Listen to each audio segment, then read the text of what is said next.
Et salut à tous, bienvenue en Californie sur le circuit de Laguna Seca. Mais avant d'ouvrir les hostilités, je rappelle juste que le concours pour gagner le volant Trustmaster T300 RS est toujours d'actualité. Si tu veux y participer, si ce n'est pas déjà fait, rends-toi sur la vidéo en question sur la chaîne. Tu laisses un petit commentaire et il y aura un tirage au sort donc le lundi 15 août. Je ne le ferai pas en direct mais je vais le filmer. Et tu pourras voir le résultat le mardi 16. Je ferai une petite vidéo de présentation et je contacterai le gagnant ou la gagnante pour le volant. Et donc nous voilà sur la 4e course de la saison sur Laguna Seca. Au classement général, je remonte doucement. Et dans cette course, je vais plutôt bien me débrouiller. Je vais essayer encore de grappiller quelques points. Je rappelle que j'ai raté la première course de la saison, donc je pars avec du retard. Mais je compte bien faire un bon score, terminer au moins parmi les 4-5 premiers. C'est largement faisable. Et donc là, vous savez que c'est des courses avec 2 hits. Le premier hit dure 15 minutes. Je vais démarrer P6, je finirai P4. Je vais limiter la casse. Et dans le deuxième hit, je démarre P5 et je finirai P4 en faisant un petit détour en étant P2.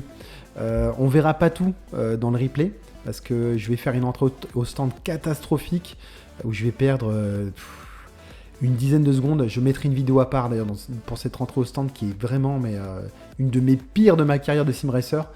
Et le tout en plus avec des commentaires en anglais. Allez, c'est parti, let's go. All right, so getting the pole position was Sebastián Maceira, and following him is Bruno Miranda, or actually starting alongside him. Then we have Nicholas Johnston, Rafael Oliveira in row 2, Matthew Short and Olivier Vignone in row 3, JJ Wang and Facundo Rago in row 4, Alexander Poteet and James Watson here in row 5. Then we have Anderson Bayano and Daniel Ramos in row 6, and in row 7 it's Daniel Miglin. And we have to remember that Sebastián is going to be starting from the pits, and JJ and Dan Miglin are going to be starting from the rear field due to that EOL. Yes. Yeah, I don't think Matt Johnston is here. We see Nicholas Johnston. Yeah, that will carry over.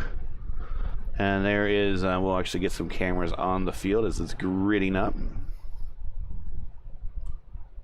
Actually, we are in the... we are in turn 8, turn 9 actually. Yeah, turn 8 is a corkscrew, so we're in turn 9 here. All right, so they are not going to do the full lap, but they are still waiting to grid up here. Try to get a better shot, kind of give you an idea of where they are lining up. There they are, right there, just on the base of the hill coming down from the corkscrew. Also interesting that Rago was only able to place P8. He was doing much faster times during his practice session, so maybe something happened there. I mean, this course is very, very tricky. Yeah, this is this is one of my least favorite tracks to drive, period. It's been that way since I remember driving at IndyCar Racing 1 and 2, and then later when you break it open here on iRacing, this is a very narrow course, and then there is runoff, but when there's runoff, it is right into dirt, and there's no traction in dirt. So getting ready to go green here for the first lap of the heat race. They are all jockeying for starting positions, and we are green flag in the air, underway for the first heat race of tonight.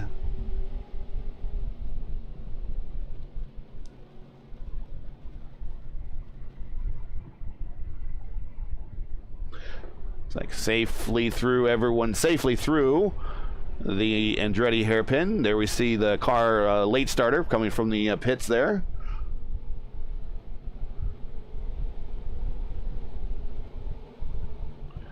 When pretty much through the first couple corners, not much issues. Yeah, incident free. I mean, I was, not expecting, but kind of anticipating a little bit of banging there and rubbing and whatever, but very, very clean through the Andretti hairpin, and now we're all the way up to turn 6, coming to the corkscrew. The first lap. Let's see how that happens. Got to watch your braking point. The car does become unstable. It is dropping the equivalent of a couple-story building there. Everyone through. Nicholas Johnston is your leader. And that 80s Apple computer livery. Of course, very appropriate. Apple from Northern California. Nicholas took that turn there into the final turn, turn 11, a little wider than everyone else. Everyone else kind of clipped the inside curb. He did not. And something else that's going to be really interesting is when or if these drivers are going to be using that push to pass.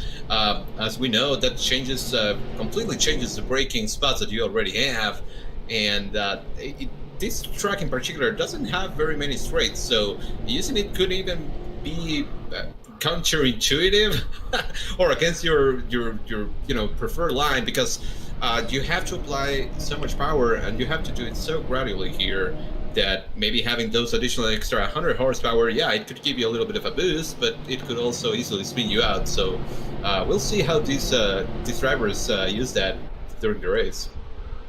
Coming back up to the hairpin again. 9 laps for projected here for the first heat race. Side by side, Olivier Vignone and Matthew Short through the corkscrew, they make it work, and they're still side by side, and they're kind of stacked. And they're I'm sorry, I didn't mean to say. They're kind of stacked up behind them there a little bit.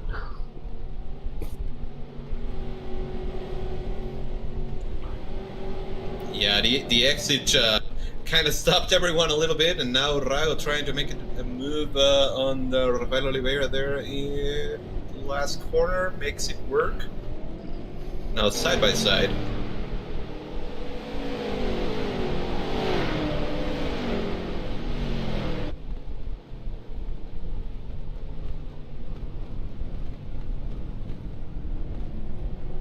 Oh, Oliveira, excuse me. Rafael Oliveira gets a little sideways there, and the Andretti hairpin gets it back underneath him, but unfortunately he gives up a position. He now drops to 8th. As Anderson Baiano moves up a position there in the double 8. Yeah, and he just went a little too deep on the brakes. So once you do that, the car will immediately try and lock up. And going into Andretti hairpin, since it's going downhill, you're gonna see a lot of those half spins or maybe a full spin. Like Rafael did a great job keeping it under control there. Oh, Bruno doing his almost impersonation of Zanardi. Maybe closer. Slow down penalty. But what a save there. Yeah, very good. No, it doesn't look like he hit anything. Doesn't look like he has any damage. And didn't even lose that much ground to No, to not really. there. Not really.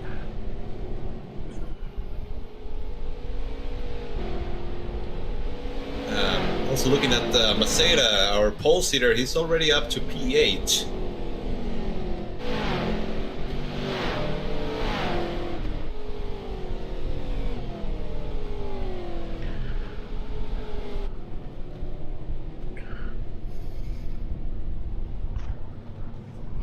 Maceda through the Andretti hairpin. Now hitting the infield portion of the course. Yeah, there was another little lock up there by Rafael Oliveira, so maybe he needs to adjust that brake bias a little bit, make it go to the rear chars a little bit more instead of going to the front to kind of offset that change.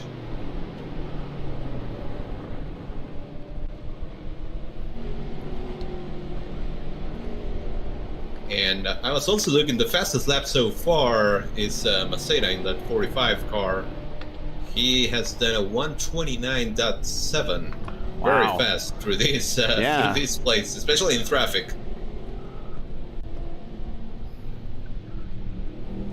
Yeah, the all-time record through this and on this configuration is 110.148, set by, ironically, Alex Zanardi, the exact same year that he does the pass. That's stood since 1996, that track record.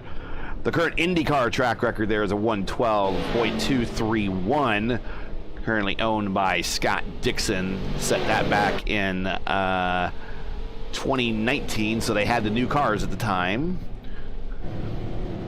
Right. But no error screen yet, I think. No error screen on that one, no.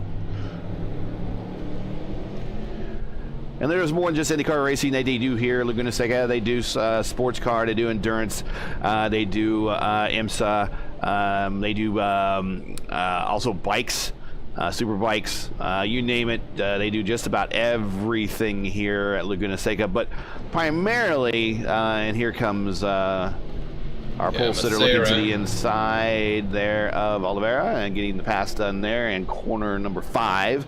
This is the most difficult corner for me coming up right here. Corner number 6. It's really weird. It kind of dips down a little bit. You see the car compress. And then if you go wide, just like Sebastian did there, you go right into the dirt. Yeah, for sure. You need to definitely hit your markers perfectly in order to make that corner, because otherwise it's going to happen you just go wide and you have to totally lift off the throttle, because like you said, there are no runoff areas. The runoff is just dirt, so just keep it under wraps. Try and keep it under control as Maceira goes back and gets that position back from Rafael Oliveira there. Completing the pass in turtle 11. This is a battle for well, really, this is going to be the inversion point here, because that's another unique rule about this series, is that the feature race, the top 8 are inverted. So Oliveira, if he finishes here in 8th spot in about 5 laps, will be on the pole position for the feature race that will come up just after.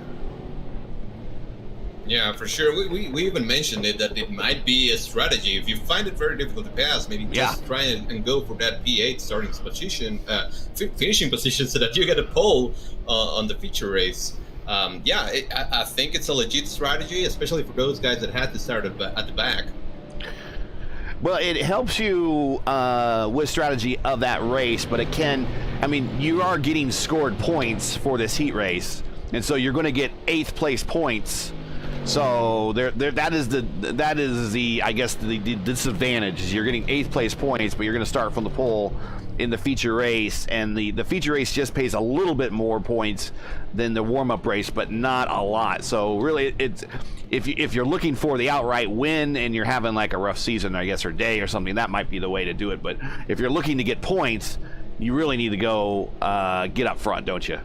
Yeah, for sure. I'm saying Facundo Rago just went by Olivier Vignone. Yep. He was hounding him for the last couple of laps, and he finally was able to complete the pass. But going back to that kind of strategy of going for a P8,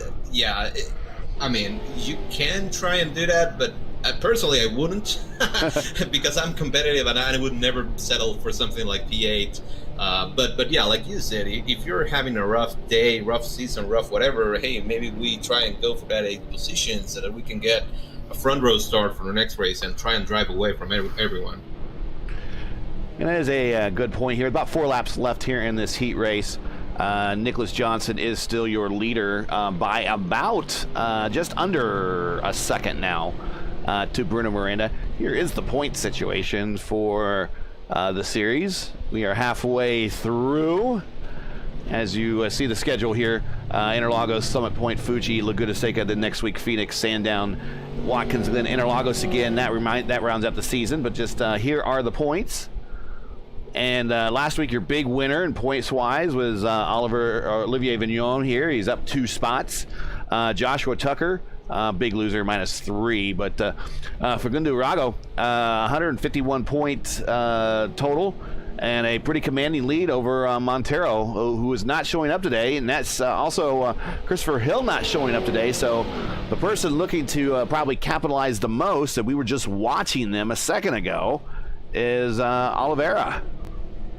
Yeah, both Oliveira and Miranda, they're set to get some good points. Also, Olivier Vignone, because Glenn Luzon is also not here, who is currently in P7 on the standings. But I'm looking at the battle for the lead. Last time by, Bruno was 1 second faster than Nicholas Johnston, and well, that 2 laps ago. Last time by they were even, but he's right there going for the lead. Oh, contact back in turn 3 between Rafael Oliveira and Anderson Bayao. Bayao's back underway. This is back actually at the transfer point. Bayano, is in the transfer point now, but if he doesn't look out, here comes James Watson. Yeah, I was looking at the replay, and what happened was Anderson Bayano there. He got loose going into turn 3, and basically collected Rafael Oliveira there behind him. Oh, JJ's got to look on the inside here of James Watson. Again, this is the battle right around the transfer spot for the front row, and JJ pulls it off. And now JJ has a shot of getting the number 1 spot if he can get around Anderson right there in front of him in the double 8. Yeah, they're very close together. And I'm keeping my eye on the battle for the lead. This time around, Bruno was half a second faster than Nicholas Jansen, and they're very, very close also.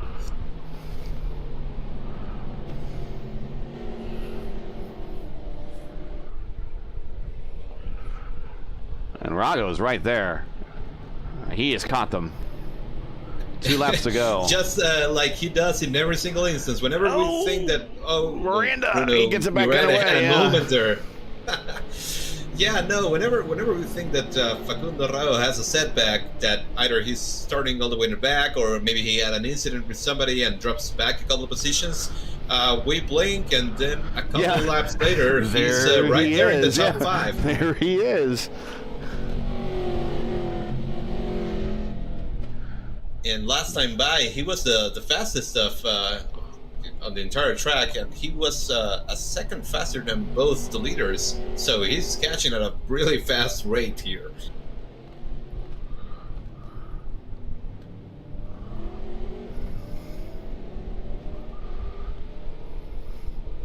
Looks like JJ Wang was also able to make it past Anderson Bayano, so that's going to be for that P1. That transfer spot, yeah. Yep. Miranda with the purple lap, a 1:29.639. There you show it on the screen there. He gets a little bit closer through the Andretti hairpin. And on the Andretti hairpin, you can also take it in multiple ways. That's right. It's like almost 2 apexes you can take it if you want to. Yeah, you can double apex it, or you can try and do a late apex only on like the second one that there is. There are multiple ways that you can attack that particular corner. So sometimes it's gonna seem like Bruno Miranda is really there, but the truth of the matter is Nicholas Jansen is just taking a different line that gives him a lot of speed on launch on exit of the corner. So they're dead even there. And lap traffic might be an issue. Yeah, there seems to be coming up on Daniel Ramos there. But this is the final lap right here. Yeah, Daniel Ramos, newcomer. But this is the final lap right here. So we'll see. Bruno full sends it here into corner number 10. Nope. We set him up for 11.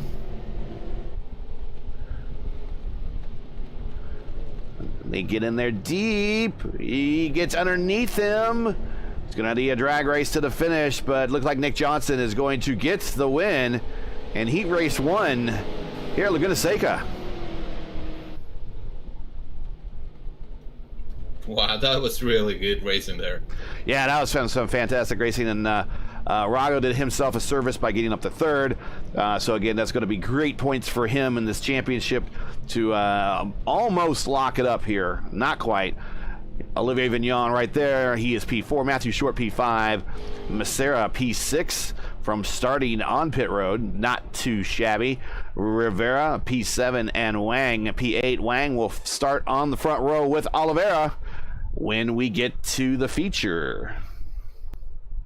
Yeah, exactly. I mean, you can try and do it, but you're going to take 30 seconds in order just to make that happen, and you're not really hurting the tires that much. So it really doesn't help your situation at all.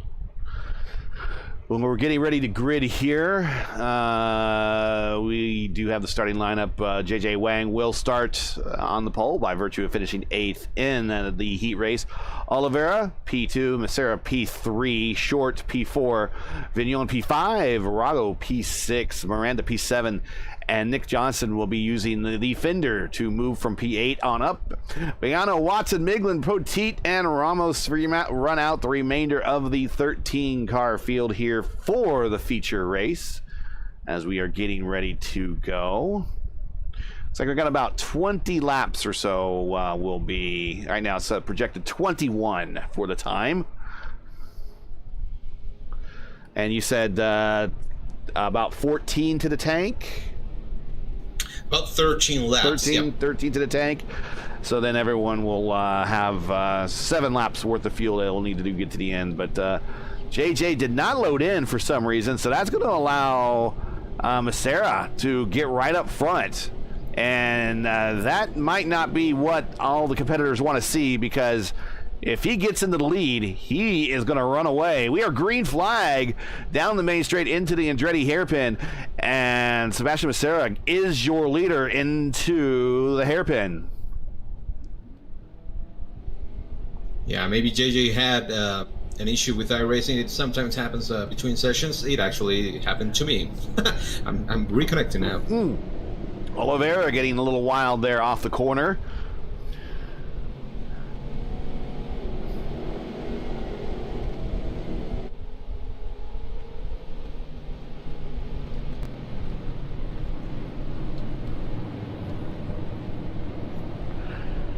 Oh, we have a situation. Facundo Rago in a battle. Rafael Oliveira is falling back, unfortunately. He's back to 7th now.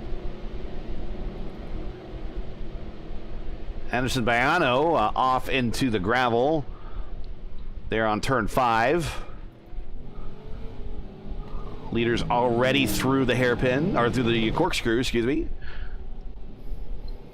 Down through the downhill portion. Back to sea level, or close to it, I guess, here. Coming to corner number 11.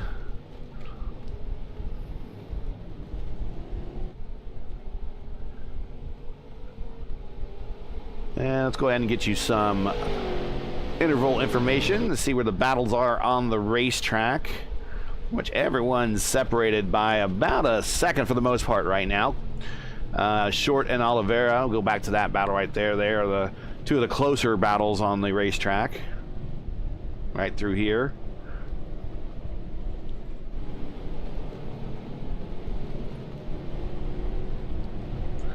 And showing JJ Wang out, so I'm not sure if he'll reload in and be able to at least make a couple of laps, but he is one of your championship among the leaders. I believe he's in the top 5, so that's not going to be really what he wanted to see for the day. Yeah, JJ is currently P5 in the championship with 51 points. Actually, 91. I was right the first time. Yeah, his P5. That's certainly gonna hurt him a lot in that championship standings.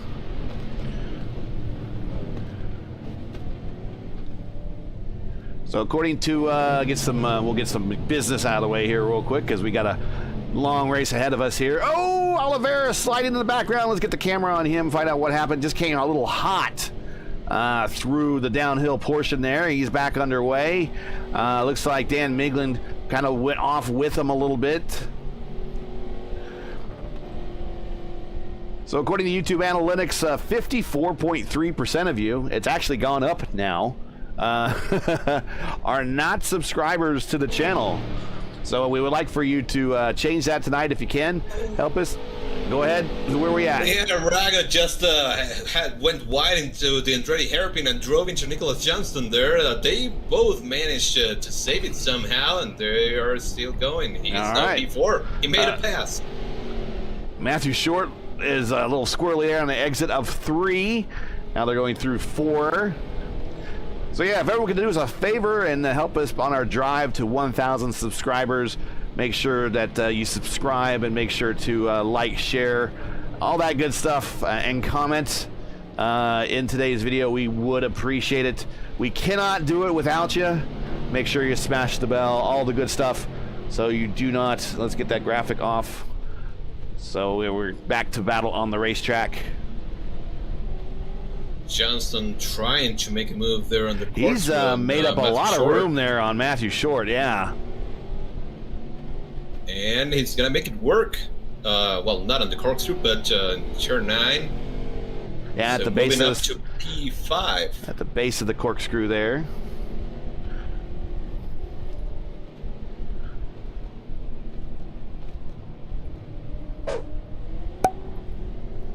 As now Miranda is driving right on the tire threads of Olivier Vignone there for P2, coming into the Andretti hairpin.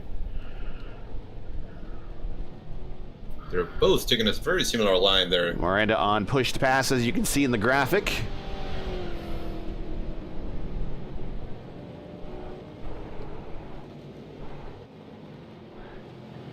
Is there a button I use that is making the headlight shine? According to Bruno in chat. I guess there is the flash button if you map it. Yeah, you can.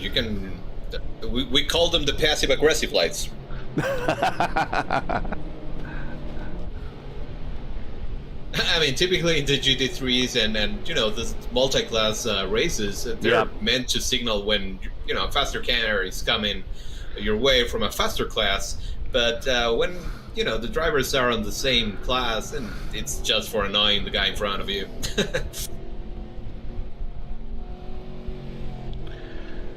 Sayers pulled out to, as we figured, about a 2.5 second lead.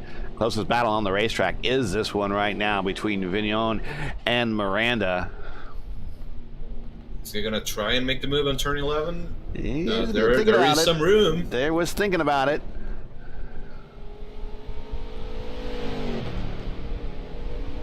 He's gonna get a great run here. But Olivier on the bottom denies him.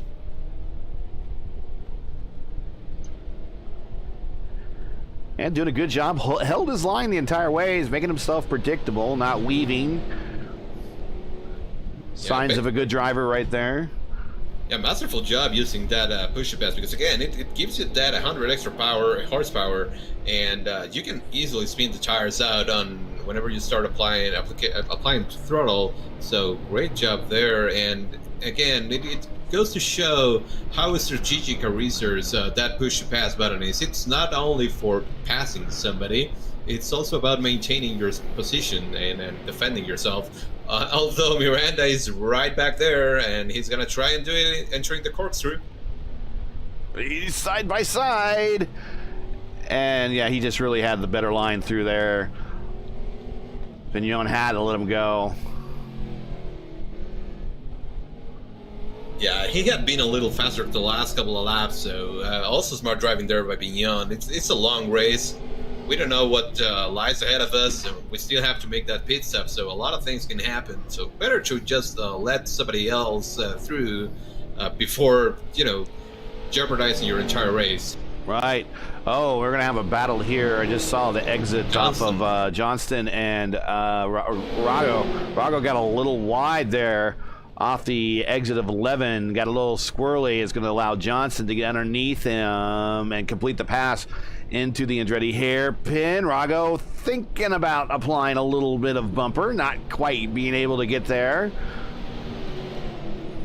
Yeah, I was thinking he was going to do it. And just like Nick Johnson said, well, these cars have bumpers. We can use them. Right. There's a spin there by Matthew Short, unfortunately. He's trying to rejoin now. Down to P7.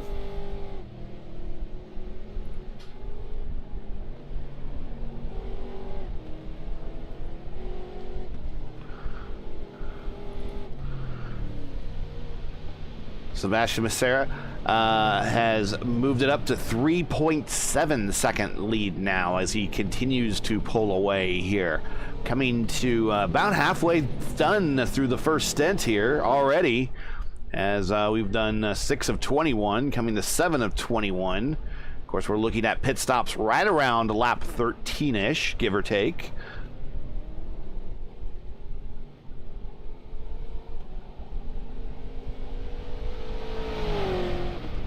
Seeing that Rafael Oliveira is now hounding James Watson as Daniel Millen spins right in front of these guys. So move Oliveira to P9 and Watson to P8.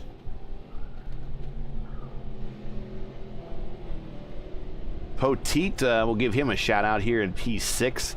He is up 6 spots, up to P6. Started shotgun on the field, worked his way up very slowly and methodically, just really keeping it between the lines. As I like to say, drive to survive. There's nothing wrong with that strategy.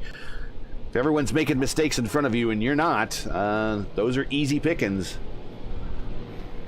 Yeah, for sure. Just if you drive a calm, collected race, you're gonna make some spots.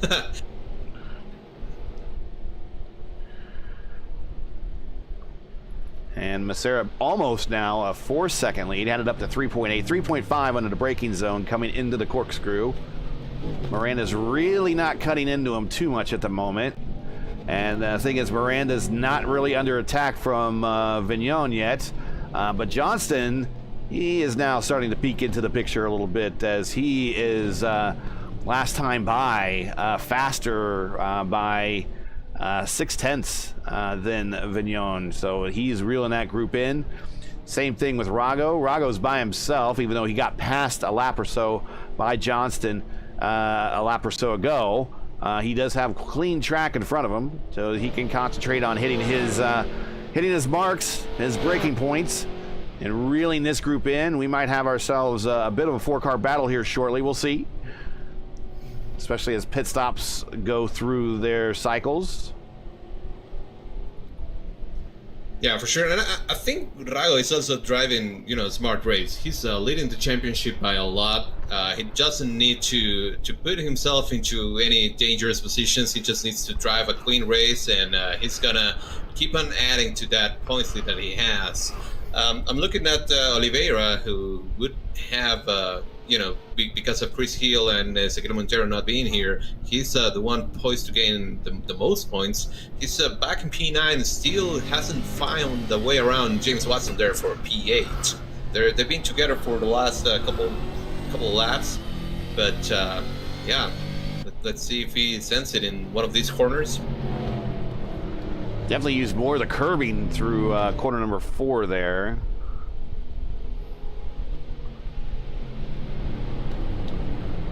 Into 5, going uphill now. He gets a great run off of that corner.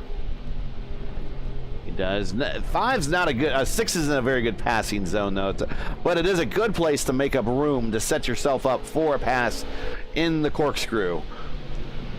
And he's not quite there, so they're going to both go through the corkscrew. Watson a little wide. That's going to cost him some acceleration time. I think Oliveira had to check up a little bit more than he wanted to there. So they're going to keep it status quo at the bottom of the hill. Okay, James Watson is going to be the first to pit. Interesting.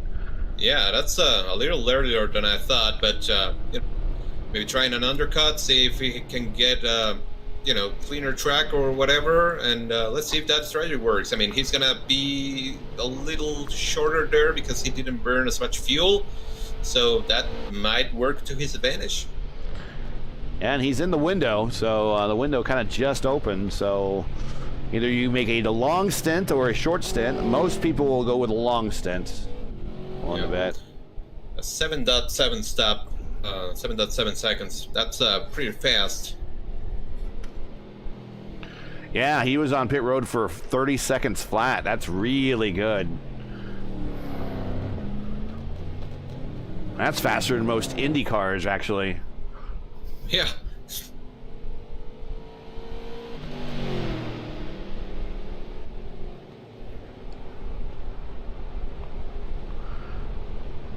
We're watching Massera, the leader. He's 3.1 over Miranda. Miranda has reeled him in a little bit. And we see going through the Andretti hairpin, we're talking about the double apex right there. You see both, just about everybody behind, including Massera, demonstrating that double apex right there. And Miranda has been closing in. I mean, I thought that Massera was going to check out, but yeah, it's faster by 4 tenths. Cut off, yeah. Faster by 4 tenths. Yeah, 4 tenths, almost a half a second last time by. Yeah.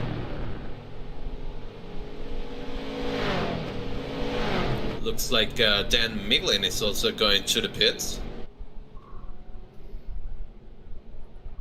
There he is. This will be his one and only pit stop. As James Watson's going to make up a position on him there, get that position back. Back up to your leader as they're at the bottom of the hill now, entering the front portion of the racetrack. Laguna Seca Raceway. Had lap traffic there in the way just a little bit. Not too bad. That was Daniel Ramos. Got out of the way, dipped into pit road. Yeah. Daniel Ramos just got in the way of Nicholas Johnson when he was coming into the pits. Rago got in the back of him. Hopefully he doesn't have a lot of damage. I mean, it was, yeah, they hit each other, but it was a low speed crash. I think Rago was trying to bounce him forward. He just wasn't moving. Oh, Rago's damaged. He is a lot more damaged than I thought he would be. Oh, yeah. Nick Johnson, he is done and away. And, you know, all of a sudden, that... well, now we thought that you're right. I know exactly where you're going now. I know. we thought for a while it was going to be this is Facundo Rago's championship, and everyone else is racing for best in class. And I think this might creak the door open to allow the championship to be a little bit closer than it normally would have with that incident. But yeah, that's going to relegate Rago. He went ahead and stopped on pit road, got repaired, but he's now back in 7th, and he's behind Oliveira, so that's going to cost him a lot of time, and it cost him some work on pit road as well. So championship possibly going to change. I'm not sure how much it impacts it, but it definitely is going to impact it a little bit.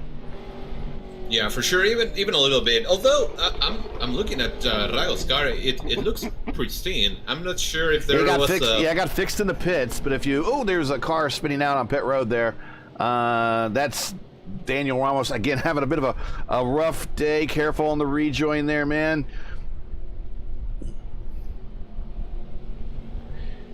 Yeah, I imagine the stewards are going to look at that incident on pit road.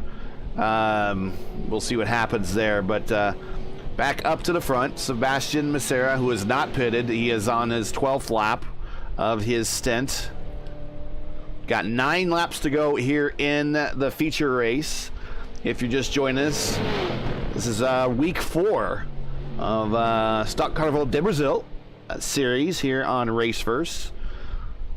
Make sure to comment in chat. Got a favorite driver? Let us know. We'll put them on camera for you.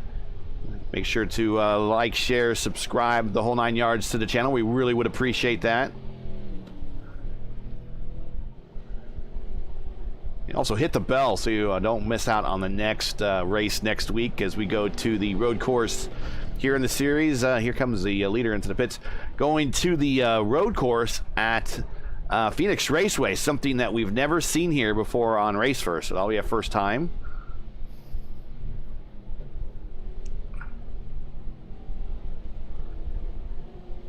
Here comes Sebastian, slow rolling down pit road.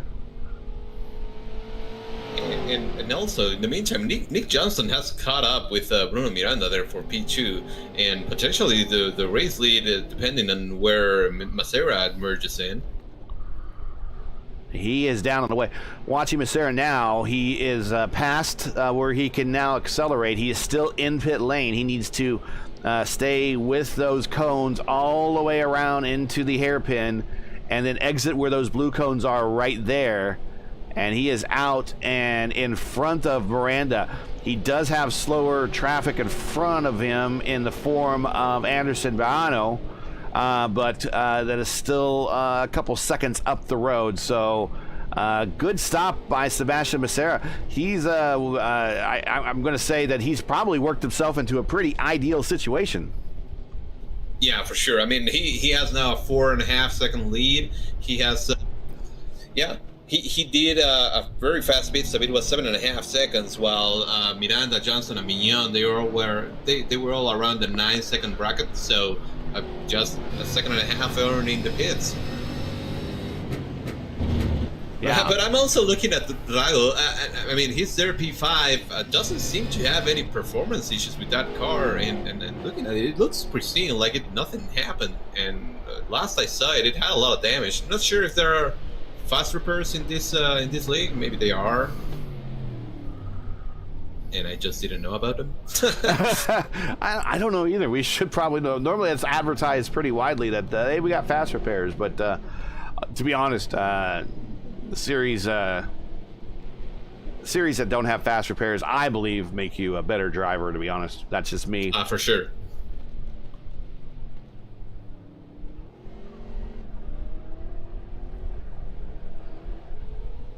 As Becerra is able to make it through some of the lap traffic, we're also seeing Miranda and Nick Johnson. They're very close together. Nick Johnson just was 4/10 quicker than Miranda last time by.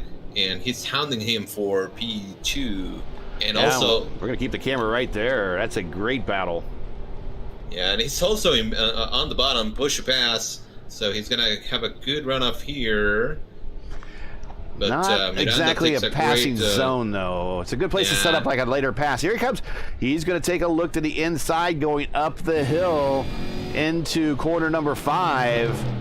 And that is not a very good passing spot there. And I think Nick just had to concede there. That might have been Anderson Baiano that was off there into the dirt, letting the leaders on by. But Bruno buys himself some more time in the position and maintains the lead through the corkscrew, going downhill now into 9, 10, and approaching 11. Yeah, like you said a couple laps earlier, turn 6 is really not a good passing zone at all. So glad that Johnson thought better of it and lived to fight another day. And now Miranda is on the bottom. Looks like he's gonna be down to only one push to pass deploy left. Yep, and the readout on everyone is Becerra is 4. Miranda has 1 left. Johnson 2. Vignone, he's done. He's on his last one right now. Fagundo Rago has 3. Matthew Short has 6. Poteet is out. Oliveira has 3. Watson has 2.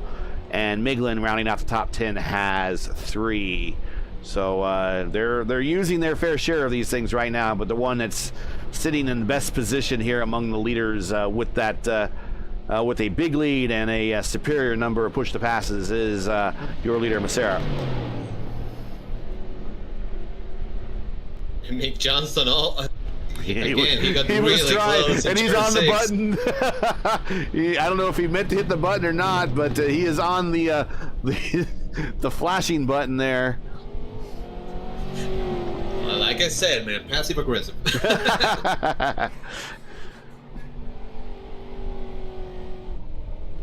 Rago has also caught up with Vignone there. I mean, we're still with Johnson and Miranda because they're very, very close, but Rago was able to cut it down to half a second, and now it stretched back up, so he may have missed a corner.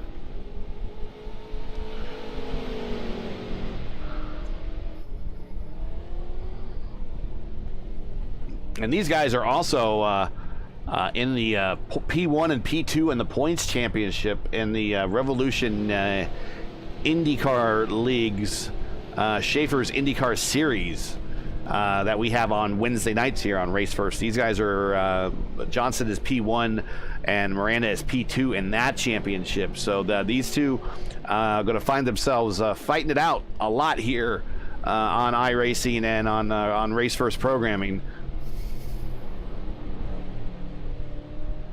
Yeah, I just went back and see what happened to Rago and Vignone, and he was super close entering the corkscrew, but Rago locked up and had to take the detour exactly the scenario line, and that didn't work. So Johnston is apparently going to try side by side, and well, looks like Miranda found the button to flash the lights because he was flashing. Oh, there's a car sideways at the exit. I'm not sure who that was.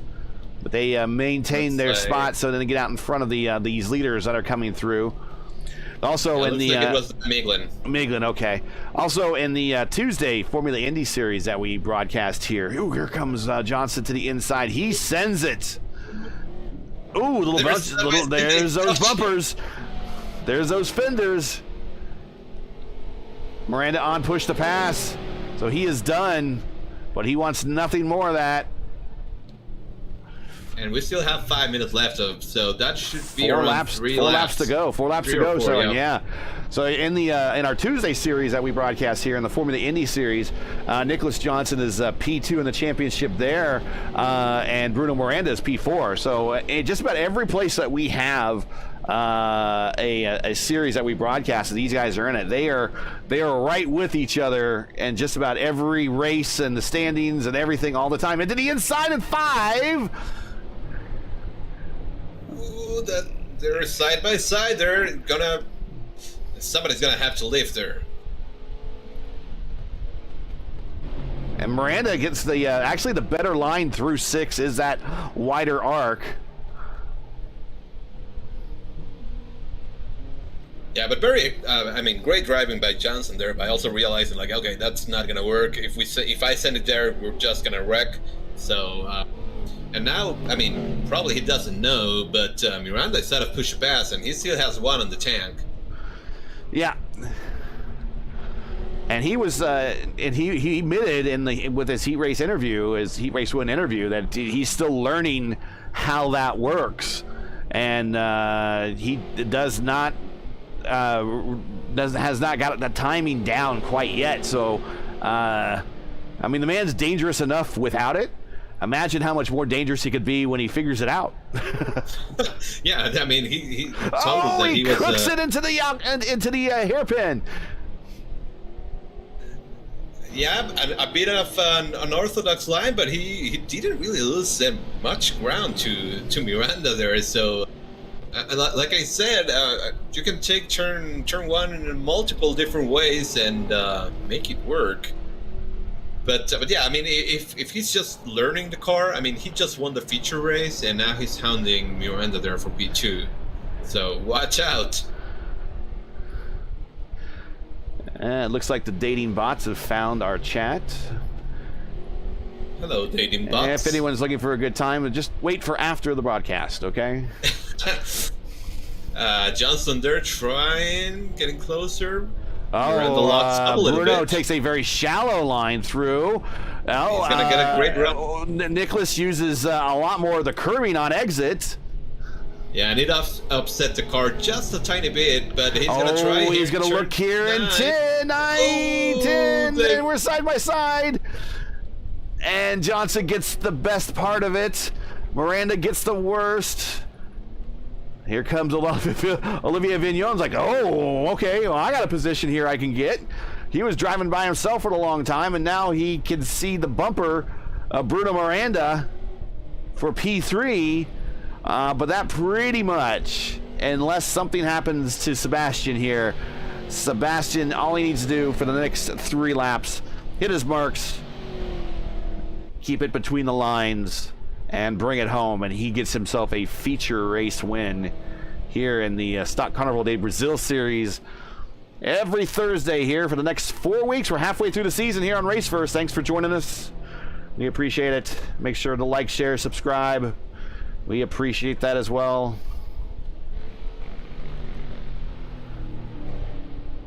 That's unfortunate. That is very unfortunate, yes. Oh, but Johnson is now slowing down. He's going to give the position back to Miranda, so we're going to have a race, I guess.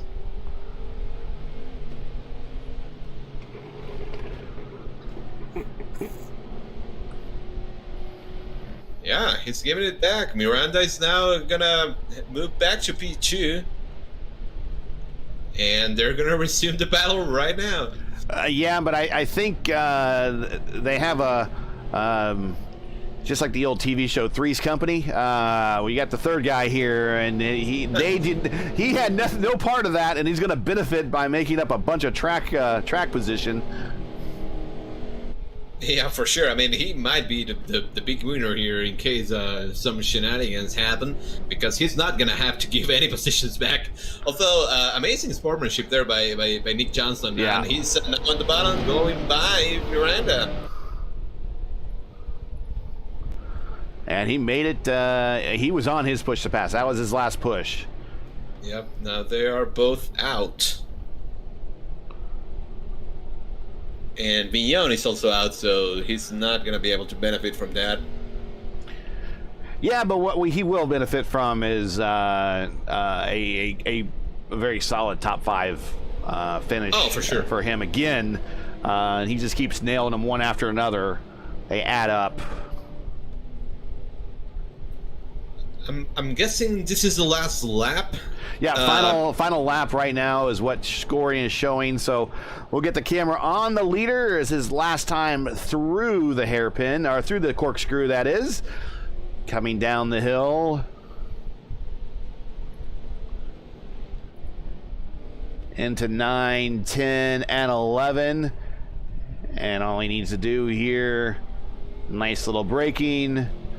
Keep it underneath him, turn left and accelerate nice and gently out of it.